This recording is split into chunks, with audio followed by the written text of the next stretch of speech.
Hola chicos, en este nuevo video vamos a trabajar la función cuadrática. Recordar que la función cuadrática está estrechamente relacionado con lo que es la ecuación cuadrática que trabajamos en la guía anterior.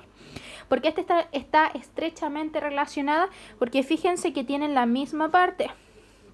Ax elevado a 2 más menos bx más menos c. La única diferencia es que la función no va a estar igualada a 0, sino que va a estar igualada a un f de x. Recordar que el a es el coeficiente cuadrático, el b es el coeficiente lineal y el c es el coeficiente libre. Cuando hablamos de una función cuadrática, debe venir al tiro a la mente que es una parábola. Dentro de las funciones cuadráticas, la parábola tiene dos posiciones. Una posición hacia arriba, que es la que estamos viendo aquí, que sus bracitos se abren hacia arriba, y vamos a tener los siguientes componentes. Estos componentes se van a llamar vértice, que va a ser el punto mínimo de la parábola, va a ser lo más bajo que puede llegar a esta función. Estas líneas que están aquí se llama eje de simetría. ¿En qué consiste el eje de simetría? Va a pasar a ser un espejo de nuestra parábola, ya que para ambos lados debe tener la misma distancia. ¿Y cómo sé que esta parábola se abre hacia arriba? La vamos a llevar una concavidad hacia arriba porque el coeficiente cuadrático va a ser mayor a 1, o sea que va a ser positivo. Por otro lado está la concavidad hacia abajo, que mi parábola se abre hacia abajo. El vértice ahora va a ser un punto máximo de la parábola, o sea, va a ser a lo más alto que va a poder llegar. El eje de simetría, que va a pasar a ser nuestro espejo, y la concavidad es porque el a, el coeficiente cuadrático, va a ser menor a 1, o sea, va a ser negativo.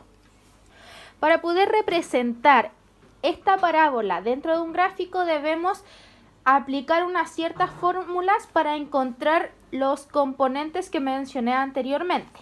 El vértice. Para encontrar el vértice nosotros vamos a encontrar un par ordenado. Ese par ordenado se compone de lo siguiente: menos b partido en 2a, coma, porque ahora vamos a encontrar la otra parte del par ordenado, menos b elevado a 2 más 4ac partido en 4a. La primera parte, que es esta, corresponde al eje X y esto al eje Y, para que cuando ubiquemos este punto en el plano cartesiano nos dé el vértice, ya sea punto mínimo o punto máximo. También encontramos el eje de simetría. El eje de simetría está dado también por el vértice, que es la primera parte, que es solamente el eje X. O sea, menos b partido en 2a. Y ahí encontramos nuestra línea vertical. Por otro lado está el eje X. ¿Cómo encontramos las soluciones del eje X? A través de la fórmula que trabajamos en la guía 9, que dice que es menos b más menos la raíz cuadrada de b elevado a 2 menos 4ac partido en 2a. Y para encontrar la intersección en el eje Y o en el eje Y es solamente el coeficiente libre. ¿Y cuál era el coeficiente libre? Nuestra letra C. A través de dichas fórmulas vamos a trabajar en un ejemplo. Dice que es la función f de x es igual a 4x elevado a 2 menos 6x más 2. Lo primero que debemos hacer es identificar nuestros coeficientes. A es 4, b es menos 6 y c es 2. Recuerden que deben respetar los signos que tiene cada coeficiente. Si el coeficiente es negativo, debemos colocar el número negativo. Lo primero que vamos a hacer es calcular el vértice de nuestra función. Aquí coloqué la fórmula para que no se nos olvide y vean lo que estamos haciendo. Solamente debemos reemplazar con los coeficientes que ya encontramos. Aquí, como ya es negativo, aunque la b sea negativa, se colocan dos menos, o sea, menos 6. Partido en 2 por a, que en este caso el a era 4. Punto y coma, que va a representar a la coma del par ordenado. Dice que es menos b elevado a 2. El b siempre lo vamos a colocar en paréntesis. Ese menos siempre va a ir. Entonces va a quedar menos 6 elevado a 2 más 4 por 2 partido en 4a, que el a en este caso era 4. Luego de resolver potencias, multiplicaciones, nos quedó 6 octavos con 4/16.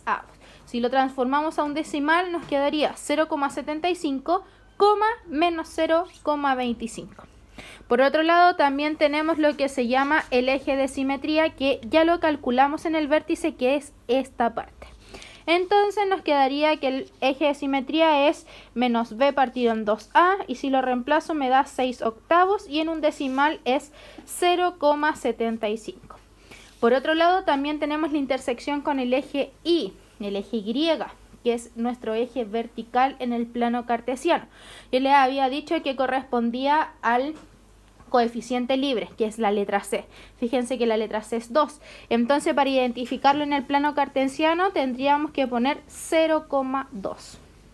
Para identificar los puntos de intersección en el eje X, ocupamos la fórmula general de la ecuación cuadrática, que es menos b más menos la raíz cuadrada de b elevado a 2 menos 4 por a por c partido en 2a. Aquí ya está reemplazado. Entonces, si nosotros resolvemos, nos queda de la siguiente forma. Así. Recuerden que debemos resolver la resta, que nos va a quedar 4, y la raíz cuadrada de 4 es 2. Y aquí tenemos nuestras dos opciones con el más menos. La primera opción es que sea más. 6 más 2 es 8 partido en 8. Mi primera solución sería 1. Si es negativo, 6 menos 2 es 4 partido en 8. Mi segunda solución es 0,5. Luego que ya encontramos todos los puntos, los vamos a ubicar en un plano cartesiano. Bueno, el eje Y había quedado 0,2. 0 en X y 2 en Y. Entonces lo ubicamos acá. El vértice era 0,75, menos 0,25. Nos queda acá. El eje de simetría era 0,75. Ahí está nuestro eje de simetría. Y la intersección en el eje X era mi primera solución 1 y mi segunda solución 0,75. ¿Y qué fue lo que hice yo? Solamente unir los puntos y obviamente que nos dé una parábola. Entonces unimos, nos dio una sonrisita aquí, una guatita porque es un punto mínimo. Y luego volvimos a subir. Y fíjense que ahí está nuestra parábola. También en las funciones existen los movimientos. Estos movimientos pueden ser verticales u horizontales. Nos vamos a fijar primero en un movimiento vertical de una función cuadrática. Para saber cuál es el movimiento vertical de una función cuadrática, solamente nos tenemos que apoyar en el número que está al ladito de nuestra x elevado a 2.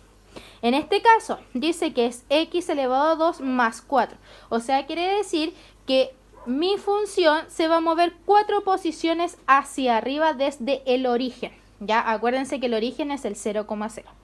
En este caso dice que es x elevado a 2 menos 2. O sea, desde el origen la función va a bajar 2 posiciones. En el caso del movimiento horizontal, fíjense que hay una diferencia con el vertical, que el horizontal está entre paréntesis. Y nos debemos fijar solo en el número.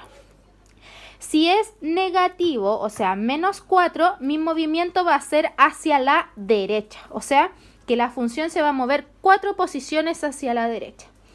Y si el acompañante es positivo, se va a mover 2 posiciones hacia la izquierda, pero siempre desde el origen.